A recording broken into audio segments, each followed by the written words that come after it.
It's the best that we've had since I've been here. I think just in terms of depth, and part of that is developmental. Part of that has been strategic portal additions. I think going into year 5, you should have the best roster you've had. But it's good to feel like we've got a good team in our league that'll get you to the game. I mean, we got to find ways to win, and that'll be a challenge. But we like our team. As far as like, my coaching career, I think it's hard to say. I mean, I feel like the game's changed so much in the last few years. But I think with where we are in terms of the skill we have, kind of our physical identity up front, we have what it takes, for us to reach for the things that we want to reach for. So I'm excited about that.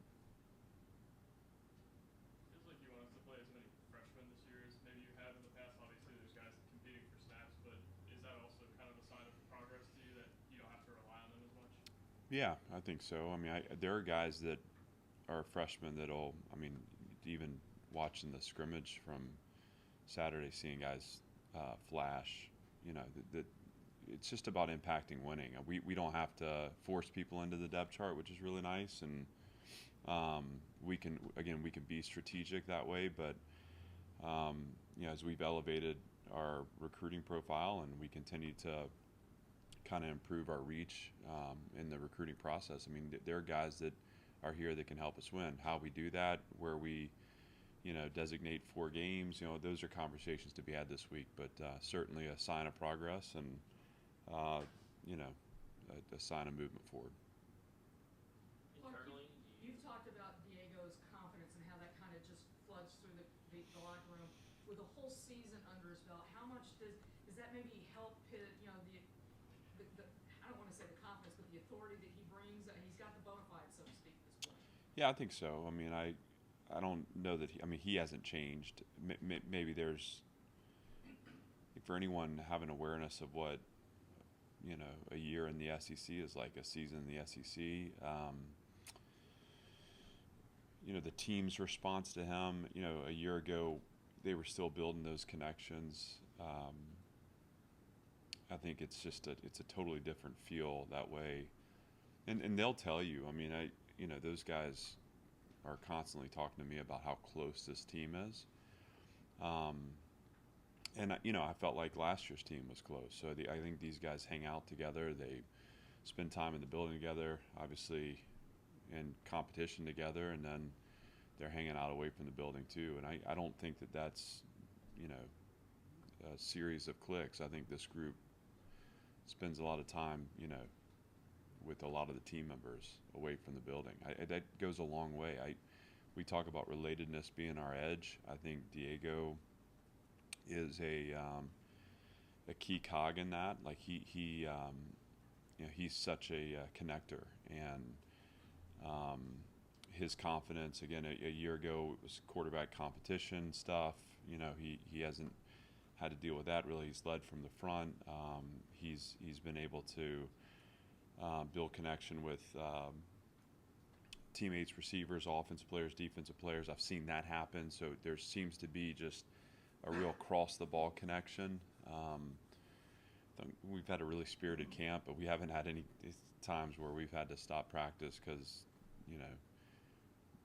they've done a nice job of being to the edge and not over, and competing at the right angle. So I credit him with a lot of that, maturity in our locker room and connection in our locker room. I think being year 2, he's had a chance to settle into it, knows what to expect.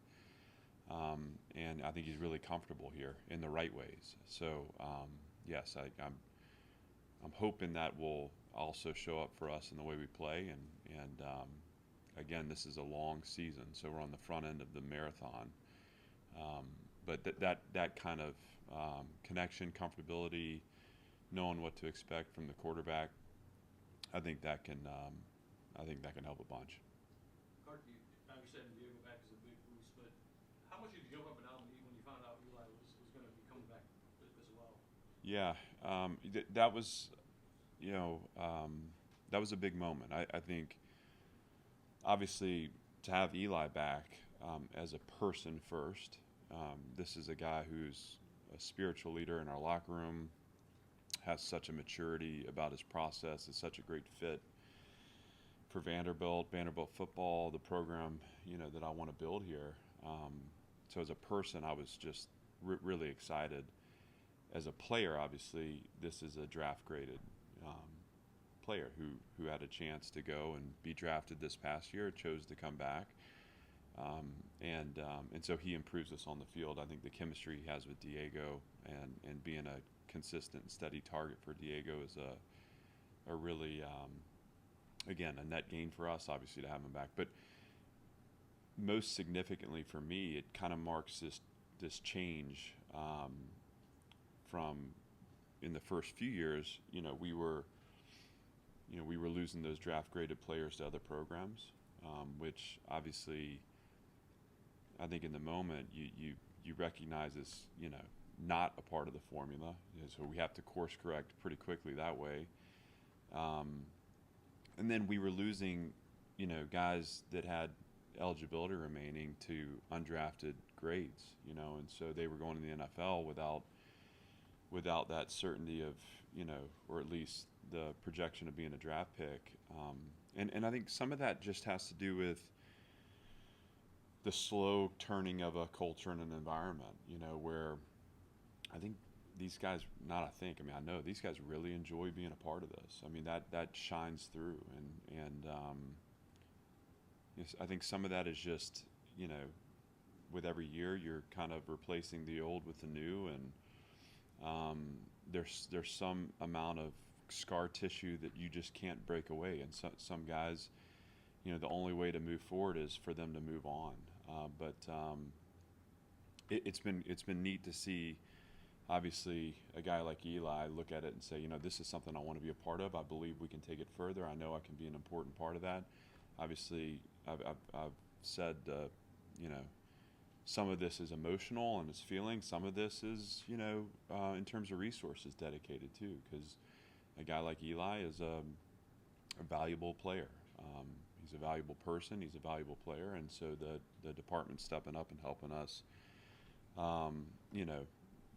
bring him back and have it make sense for him too. I mean, those are all part of this kind of feeling that his choice to come back shows an advancement in our program and a deepening of our process, and we're getting closer to kind of being that program that guys are not anxious to walk away from. They want to be a part of it. They want to stay. They believe in where we're headed, and we back that up with the resources we need to have a guy like Eli return, and continue to build his draft profile to go as high as he can possibly go. Coach, how do you characterize this defense coming into the season, and what are some areas that you feel like this defense could be better than last season? Well, I think the most glaring is third down. And I take responsibility for that a year ago. First and second down are predictors, obviously. So you get a team off schedule, get them behind the sticks, you're going to play third and winnable on third down. I think the more, especially in our league, especially as we get late in the season, the more you're playing third and 1 to 3, I mean, you're not going to have a very good third down defense. So, that was part of that. I think there was somewhat of a reluctance to play man at times, and I needed to trust a little more our ability to cover. And sometimes we weren't shortening the down enough. There wasn't enough pressure. So we've put a lot of time and attention into third down performance. And obviously, that'll come down to execution. But that has been the place where we've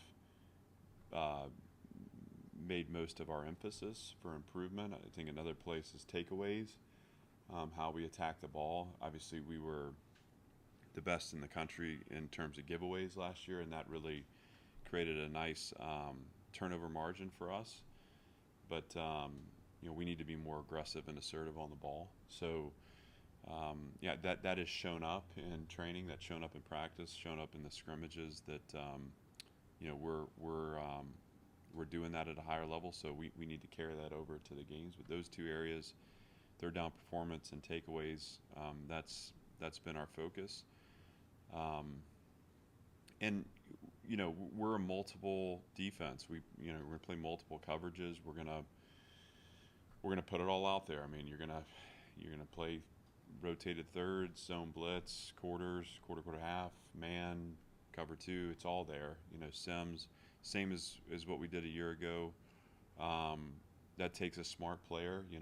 We do the best we can to try to put ourselves in the best matchups and know where there's a player we need to cloud, or where the matchup isn't great. We have a chance to spread the hard down around the field. But this is also a year where we need to become a team that can play in the backfield and, again, create those off schedules, those higher leverage second down opportunities that create higher leverage third down opportunities to give us a chance to get off the field. And I think being effective as a coordinator on defense is being patient. It's being willing to early in a series absorb yards and know the right moments to tighten up and to take your chances. But that's still going to be a part of the formula. We want to force the opponent to line it up and snap it as many times as possible. But we're not going to give up the explosive touchdown. We're going to keep the ball inside and in front of us. But to be have a higher tolerance for risk in moments where we can get the opponent off schedule, get the ball back to our offense, I think is going to give us a chance to,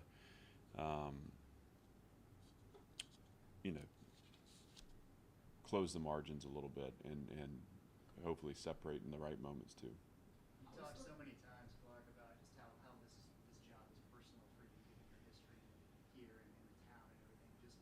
But the evolution of the way things have started to go, not only how gratifying is that for you, but how much does it also embolden you in your mission to do what you want to do? Yeah, I mean, I'm grateful for the progress we've shown, and I think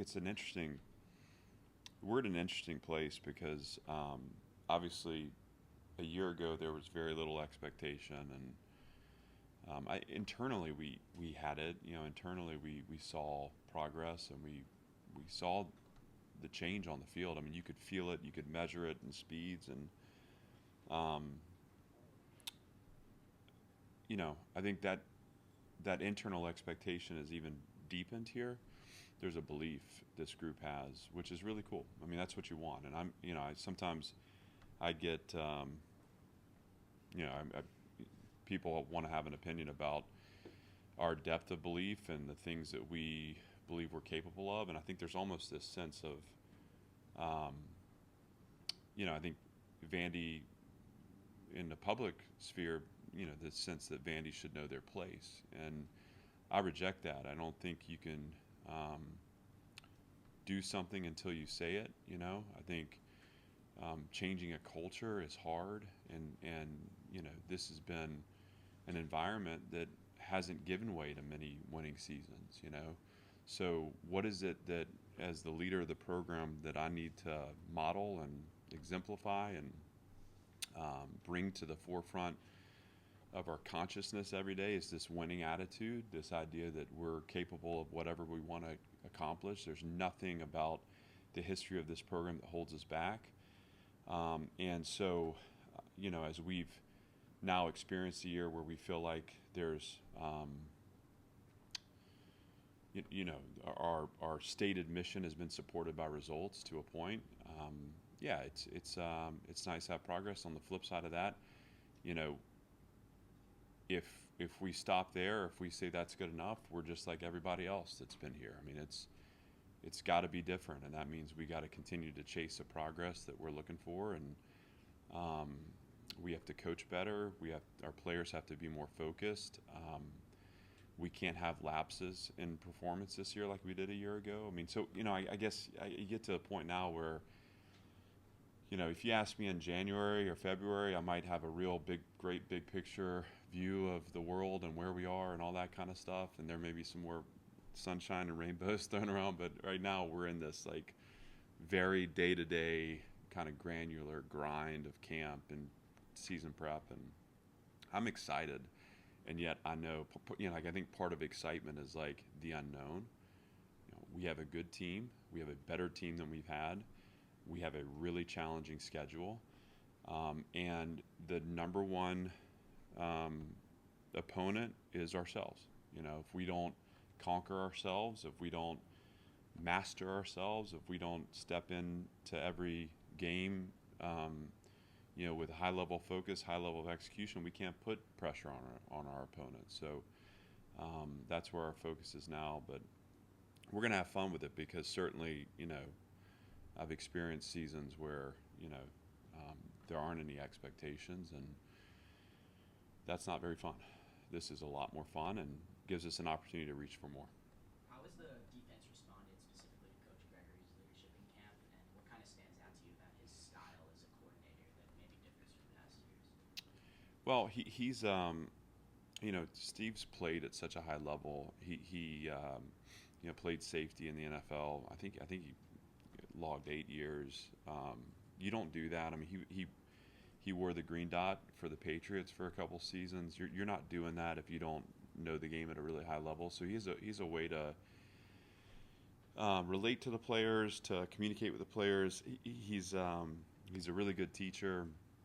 He's got a clear vision for what he wants it to look like, and as everyone is different, he and I are different, but we're aligned in all the right ways. And so he doesn't get in front of them and try to be another version of me. He's himself, and that's what makes any teacher, any leader most effective.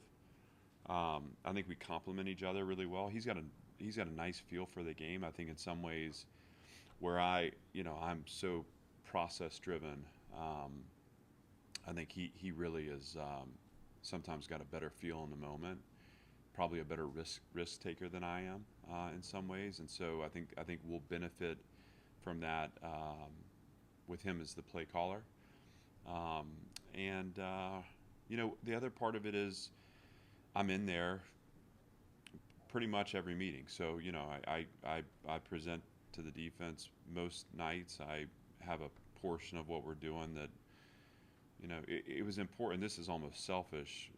I didn't want to lose that element of teaching and talking football with them. That was such a refresher for me last year, and so I've stayed very close with that operation. And the package, the system is the system that we created and collaborated on a year ago. So the language is all the same, and though we've evolved it in certain ways, I feel very comfortable with where it is. So he's done a great job. I think the players have responded really well to him. I think he has a knack for not making it about him and really helping them to find success. I've been pleased with how easy it's been for me to be in and out of that room and to help kind of guide the coaches day in, day out. And I appreciate the working relationship I have with Steve, where he allows for that, because I don't take that for granted. And now we got to go put it together and win games. But I think that group has made progress. One of the things that stood out to me in training camp is just we've had way fewer just blown assignments than we did a year ago. And with a defense that's multiple, in the opening game last year, we gave up an explosive touchdown because we didn't have a half-field player in cover two. That's not a formula to win. So we haven't had that. These guys have done a really nice job of understanding where they're supposed to be, and once you're in structure, you can actually challenge the opponent. I've been excited about that level of progress. You mentioned the idea that maybe you guys should know your place in the public sphere, like people are saying that. Can you kind of elaborate on that and why you feel the way you do about that? Yeah, I just people, and it's not. I don't. I've got a chip on my shoulder, and there's plenty that pisses me off, and whatever. But it's just funny to me how I think people hang on to the past. They want to judge you for the past. They want Vanderbilt to play this certain specific role in the world, and we reject that. I mean, and we talk about winning here, and they tell us to, be quiet and retreat to our corner, and we're just not going to do that. I mean, I want a team that's assertive and playing forward and belief, aggressive, and that you can't show up on Saturday and create that. I mean, that is something that has to be tangible 365 days a year, and we don't pay a lot of attention to those external opinions. We understand that we've set a really high bar here, and we haven't done that in quiet ways. We've talked about what we want and talked about what we're aiming for, and I don't wake up in the morning and somehow think that we're entitled to any of that. And God, if I've learned anything going on 5 years, is how hard it is. But yet I don't ever want to be a part of something that plays small. I don't want to ever be a part of something that bows to external opinion, or that somehow feels like we should be ashamed of the past. This is about building something that's new and vibrant and different, and that takes vision, that takes language, that takes belief, takes alignment, and it takes time, and so I just don't care. I would never ever want to be a part of something that was okay with, somehow just staying in line and taking our place. We're going to try to define what we want and go after it with everything we have, and we're not afraid to say that publicly, even though we're going to get judged for it. That's a part of it.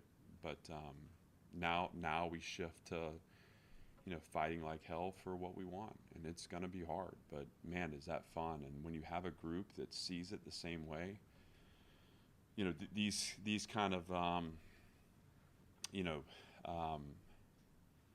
the difference in the internal belief and the internal perception, the internal connection, and the external judgment is kind of galvanizing. We like that. We like the idea that people